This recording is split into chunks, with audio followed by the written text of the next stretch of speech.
Good news is not so exciting and they get quickly forgotten.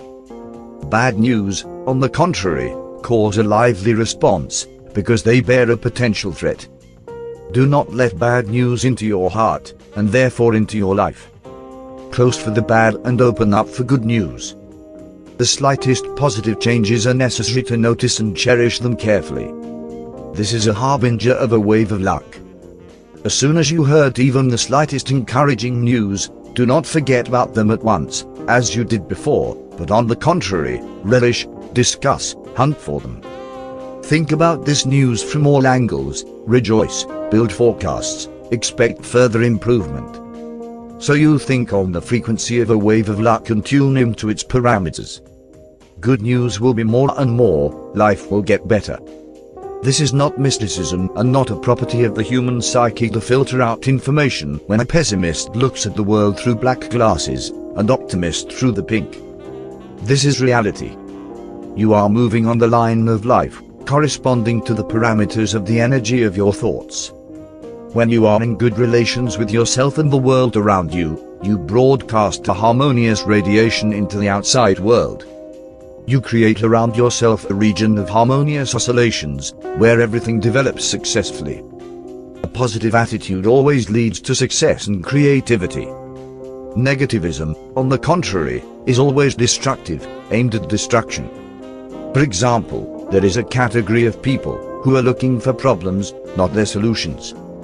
They are always ready to lively discuss difficulties and find more new obstacles.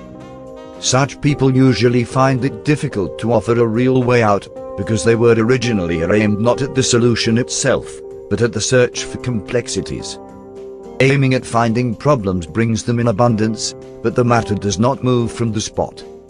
A focus on the search and criticism of the negative sides also always brings corresponding fruits. There is enough harm, but no good.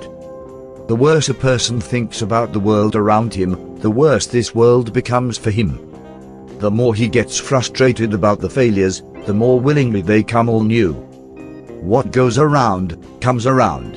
If a person chooses this way of existence, then this person every day perform the practice of transurfing on the contrary, sliding on a line of life where hell awaits. Take the opposite position.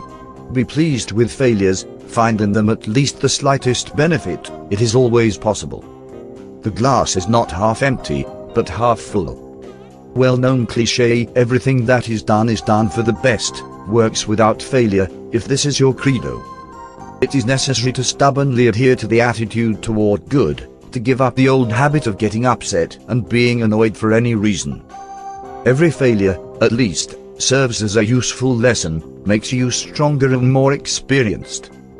Rejoice any manifestations of your world, and it will turn into paradise. This, of course, is a very unusual way of behavior. But after all, the goal is quite unusual, to become a genie who fulfills his desires. Is it possible to achieve this by ordinary, conventional methods?